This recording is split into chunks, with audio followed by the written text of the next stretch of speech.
அன்பே சிவம் மனமே குரு என்றுணர்த்திய குருவே போற்றி.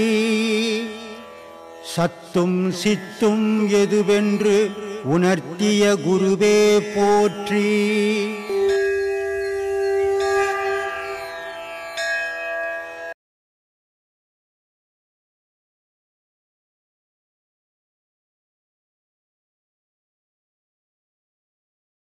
கொல்லன் உலை போலே கொதிக்குதடி என் வயிறு. நில்லென்று சொன்னால் நிலை நிறுத்த கூடவில்லை. நில்லென்று வந்த யமன் நிலை நிறுத்த வல்லார்க்கு கொல்லென்று வந்த யமன் குடிபோவானே என் கண்ணம்மா என் கண்ணம்மான். இதுல இருந்து கண்ணம்மா கண்ணம்மான்னு எதை சாமி சொல்றாங்க? பிராண காத்து சொல்றாங்களா இல்ல குண்டலினி சக்தி சொல்றாங்க? இந்த பாடம் பண்ணுறாங்கல்ல, பாடம் பண்ணும்போது என்ன சொல்கிறாங்க, வாய் வெந்து போகுது, தொண்டெல்லாம் புண்ணாகி போச்சு, வயிறு எல்லாம் எதுவும் சாப்பிட முடியல, எரிச்சல் எடுக்குது அப்படின்னு. அப்படி நெருப்பு மாதிரி கொதிக்குது. இதுக்கு காரணம் என்னன்னா அந்த சூடு ஏறிடும். அந்த சூட்டில் அந்த மாதிரி வரும்.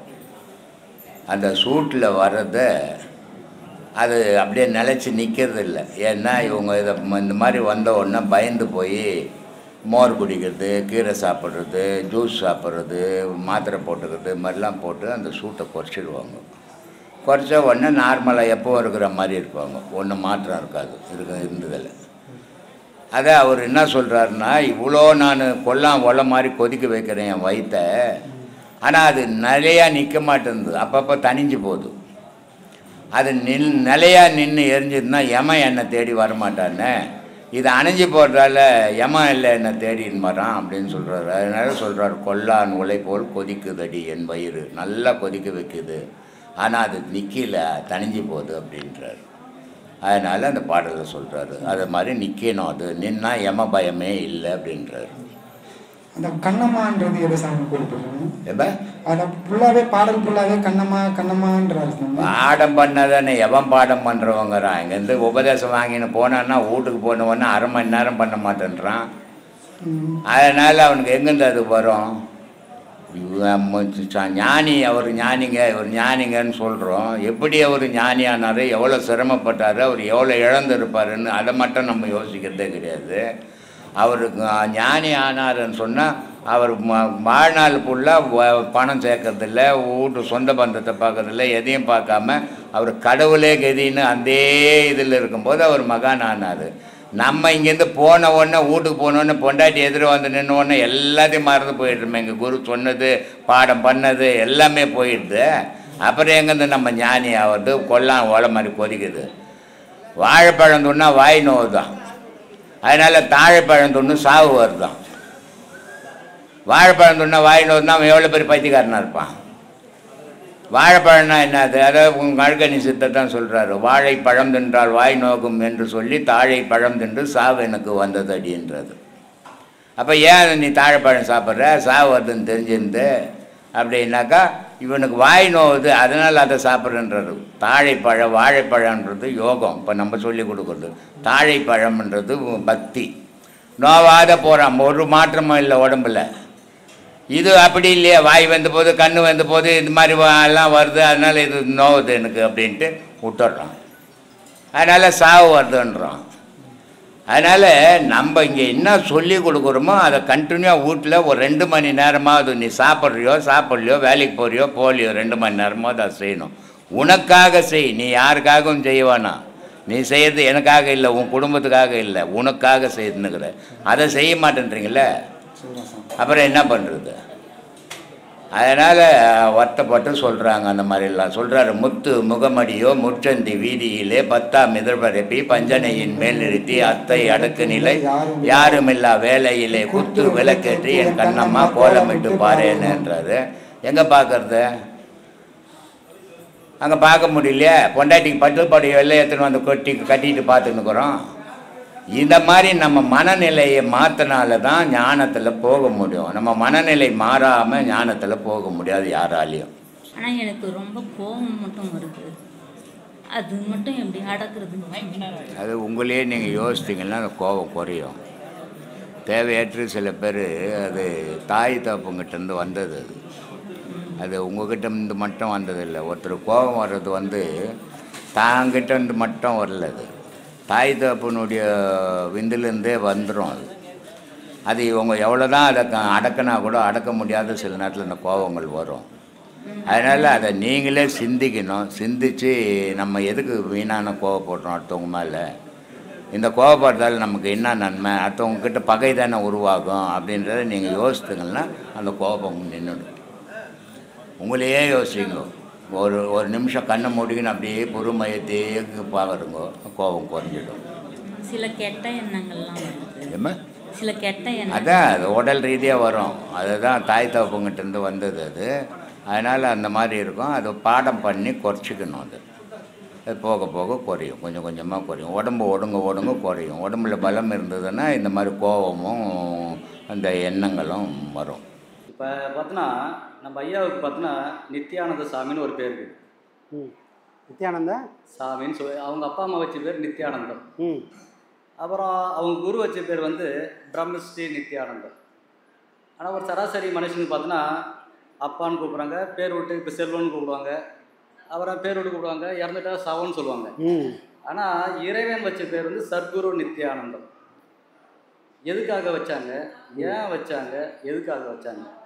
ஒரு ஆளுக்கு இத்தனை பேர் உண்டா? எதனால் சத்குரு நித்யானந்த பேர் வந்துச்சு? அதனுடைய பொருள் என்ன? ஆமாம், இங்கே நாம் ஐயா வந்து எப்பவுமே தன்னை சர்க்குருன்னு சொன்னதே கிடையாது. ஏன்னா குருன்னே சொன்னதில்லை, அப்புறம் சர்க்குரு என்ன சொல்கிறாரு. அப்போ நம்ம என்ன பண்ணிட்டோம், ஐயா சமாதி ஆகிட்டார். ஃபஸ்ட்டு சொன்னார், நமக்கு ஒரு பேர் இருக்குது சாமி. ஒரு வழிமுறையில் போகும்போது பிரம்மஸ்ரீன்னு பட்டம் கொடுக்குறாங்க. எதுக்காக அதை கொடுக்குறாங்கன்னா, வழியில் வந்தவங்க எல்லாருக்கும் அந்த பேர் பொருத்தமாக இருக்கும். அந்த பேர் கொடுப்பாங்களான்னா அதுக்கான வாய்ப்புகள் இல்லை. அந்த நோக்கத்தோட உச்சபட்ச அந்த நிலையை அடைஞ்சிட்டாங்க, அந்த அனுபவங்களை உணர்ந்துட்டாங்கன்னு சொன்னால் அவங்களுக்கு மட்டும்தான் பிரம்மஸ்ரீன்ற பட்டம் கிடைக்கும். இப்போ ஆளாள் வச்சுக்கலாம், அது வேறு விஷயம். ஆனால் அப்படி ஒரு பிரம்மஸ்ரீன்ற பட்டம் வாங்கினா என்ன பண்ணணும்னா, இன்னும் அவங்களுக்கு கடமை உணர்வு ஜாஸ்தி. என்னென்னா, அவங்க தன்னோட வாழ்நாளுக்குள்ளே தான் யாரை போய் கலந்தனோ அதை உலகத்துக்கு காட்டி கொடுக்கணும். அப்படி காட்டினா அவங்க சராசரி குரு இல்லை, அவங்க சர்க்குரு. ஏன்னா இறைவன் எந்த கோலத்தில் இருக்கிறானோ, இறைவன் என்ன பண்ணா எப்போவுமே சதா சர்வகாலம் தவத்தில் இருக்கிற மாதிரி இங்கேயும் சதா சர்வகாலமும் தவத்தில் இருக்கிறதுனால தான் அவரை சர்க்குருன்னு கூப்பிடுறோம். குருன்றதுனால எல்லாரும் நம்மளை அவரை ஒன்றும் நினச்சிக்கவே கூடாது. நாம் அவருடைய கால் தூசுக்கு சமம் கிடையாது நாம் யாரும். ஆனால் அந்த சர்க்குருன்ற ஒரு நிலை, இறைவன் எப்படிப்பட்ட ஒரு நிலையில் இருக்கிறானோ அதே சாட்சாத் சொரூப நிலையில் ஐயா வந்து சமாதி நிலையில் இருக்கிறாரு. அதை உணர்த்துறதுக்கான ஒரு வடிவம் தான், ஒரு சொல்லு தான் சர்க்குரு. இது எல்லாருக்கும் வாய்க்காது. ஏன்னா இன்றைக்கி சமாதிகள் நிறைய இருக்குது. நம்ம என்ன நினைக்கிறோம், பார்க்குறதெல்லாம் எல்லாம் ஒரே சமாதி நினச்சின்னு இருப்போம். சமாதினா அப்படி ஒரு சமாதியே கிடையாது. சமாதியில் நிறைய வகைகள் இருக்குது. பாடம் பண்ணுறோம், அதை புரிஞ்சு பண்ணால் ஒரு நிலை, புரியாத பண்ணாலும் அதுக்கான பலனை கொடுக்கும். விஷம்தான், சூசைட் பண்ணிக்க போயிட்டேன், நல்லா தெரியும் இந்த விஷத்தை சாப்பிட்டா நான் செத்து போயிடுவேன் அப்படின்னு குடிக்கிறேன், செத்து போயிடுவேன். தெரிஞ்சே பண்ணுறேன், செத்து போயிடுவேன். இதான் அவருக்கு தெரியல, என்ன வச்சுக்கிறாங்க தெரியல, பாட்டில் ஏதோ நினச்சிக்கினே கலர் கலராகுதுன்னு குடிச்சிட்டாரு. இப்போ தெரியாமல் குடித்தாரு. தெரியாமல் குடித்தாலும் அந்த விஷத்தோட வீரியம் அங்கே காட்டிடும். இந்த ஞானமோ இந்த பாதை இந்த பயணம்லாம் எப்படின்னா, நமக்கு அது புரிஞ்சு பண்ணாலும் புரியாத பண்ணாலும் அதற்கான விளைவுகளை இந்த உடலில் இந்த மனசில் ஏற்படுத்திடும். ஆனால் எங்கே தவறு நடக்குதுன்னா, புரிஞ்சு பண்ணும்போது நமக்கு நடக்கிறது என்னன்னு நம்மளால் உணர முடியும். புரியாத பண்ணும்போது நமக்கு என்ன நடக்குதுன்னே நமக்கு தெரியாது. ஒரு குழந்தை தூக்கத்தில் இருக்குது, நான் சாப்பிட்றேன், ஒரு குழந்தையும் சாப்பிடுது. குழந்தை தூக்கத்தில் இருக்கும்போது என்ன பண்ணோம், அதுக்கு சாப்பாடு ஊட்டினா என்ன சாப்பிட்றோம் அது தெரியுமா? இல்லை ஒரு குடிகாரனே இருக்கிறான், நல்ல போதை, பொண்டாட்டி கோபம், 1000 கோபம் இருந்தாலும் வீட்டுக்காரன் என்ன பண்ணுறது, அவனை உட்கார வச்சு தட்டி வச்சு மூஞ்சில் தண்ணி தெளித்து சாப்பிட்டு படுறா அப்படின்னு சொல்லி ஊட்டுறாங்க. இப்போ அந்த குடிகாரனுக்கு சாப்பாடு என்னன்னு தெரியுமா, என்ன சாப்பிட்டான்னு தெரியுமா? ஆனால் சாப்பிட்டுன்னுக்கிறான். அப்போது அந்த மயக்கம்ன்றது இங்கே இருக்கக்கூடாது.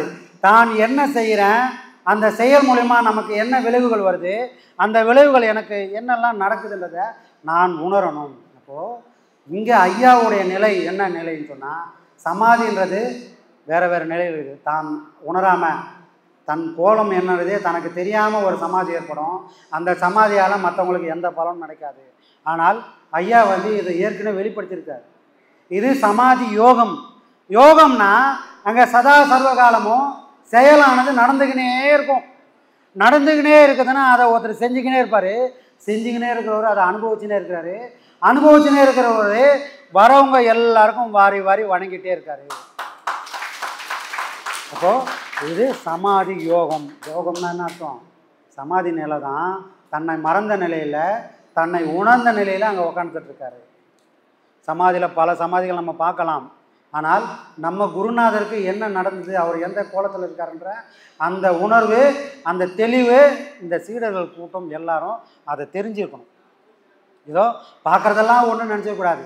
செத்தவனு கூட சமாதி கட்டுறாங்க, அதெல்லாம் வேறு விஷயம். இன்னொரு வார்த்தையை அவர் மீறி வெளிப்படுத்திட்டார்.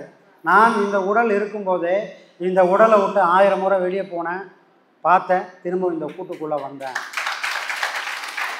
அப்படின்னு சொல்லியிருக்காருன்னா, இந்த கூட்டை விட்டு வெளியே, நம்ம வீட்டை விட்டு வெளியே போனாலே திரும்பி வர தெரியல. இந்த கூட்டை விட்டு வெளியே போய் இந்த உலகத்துக்கு சாட்சியான எல்லாத்தையும் பார்த்துட்டு திரும்பவும் பத்திரமா ஒருத்தரால் கூட்டுக்குள்ளே வர முடியும்னா, அங்கே தன்னை மறந்த நிலையில் அவர் உட்காரலை, தன்னை உணர்ந்த நிலையில் உட்காந்துருக்காரு. அதனால தான் இன்ன வரைக்கும் இங்கே கேட்ட வரம் கேட்டதெல்லாம் கொடுத்துருக்காரு. அதுதான் இப்படி ஒரு நிலையில் இருக்கிறதுனால தான் அவர் சர்க்குருநாதராக இருக்கார். அது சச்சிதானந்த சொரூப நிலை. அதை உணர்த்ததுக்காக தான் சர்க்குருன்னு நம்ம போட்டுருக்கோம். அதுதான் சாமி அந்த உணர்ந்த நிலை, உச்ச நிலையில் அப்படி தான் சொல்லுவாங்க. அரைக்குறை என்ன பண்ணால் தலைமைக்கினே இருக்கும். ஏய் நான் யாரும் காட்டுறேன் பாரு, தவா அந்த பக்கம் வா, எங்கள் ஏரியாவுக்கு வா, நான் யாரும் காட்டுறேன் பாருன்னுவான். எங்கே போனாலும் யாரும் ஒன்றும் பண்ண முடியாது. ஏன்னால் மனுஷனால் எல்லாத்தையும் சாதிக்க முடியுமானா சாதிக்க முடியும். எப்போ நம்ம கூட 4 பேர் இருந்தால் நான் கூட வேஷ்டி மடிச்சு கட்டலாம். 4 பேரும் போனால் கட்டின வேஷ்டி தானாகவே வரும். எங்கே வந்து உதைப்பாங்கன்னு பயம் வரும். புரியுதுங்களா? அப்போது கூட்டத்தில் இருக்கும்போதே எல்லாரும் ஆடலாம். ஆனால் தனிமையில் இருப்போங்க. தனிமையில் ஒருத்தன் கேள்வி கேட்பானே, அந்த கேள்விக்கு நான் பதில் சொல்ல முடியுமானா வாய்ப்பே கிடையாது. அங்கே தொட நடுங்கும், நவத்வாரமும் ஒழுகும். கவனம் இருக்கணும். அப்போது நமக்கு தெரியுதோ தெரியலையோ, நம்ம முன்னோர்களை எப்படி இருந்தாங்கன்ற அந்த ஒழுக்கமாவது அவங்கள போற்றணுன்ற அந்த உணர்வாவது நமக்கு இருக்கணும்.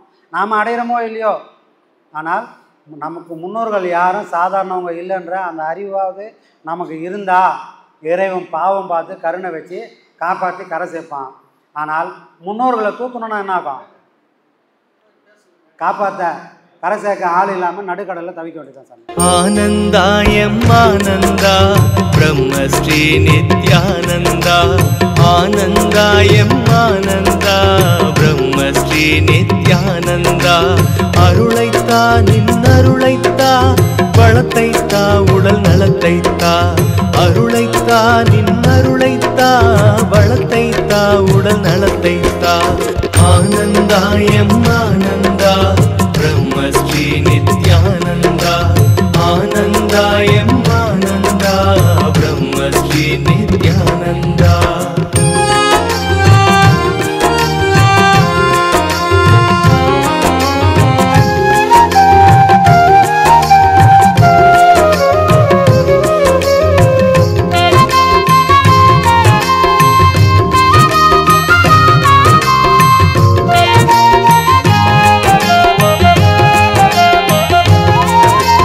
அறத்தைத்தா நல்லறத்தைத்தா, திறத்தைத்தா நெஞ்சுரத்தைத்தா. வரத்தைத்தா நல்லறத்தைத்தா, திறத்தைத்தா நெஞ்சுரத்தைத்தா. அறிவைத்தா மன தெளிவைத்தா, மகிழ்வைத்தா நல் மனதைத்தா. ஆனந்தாயம்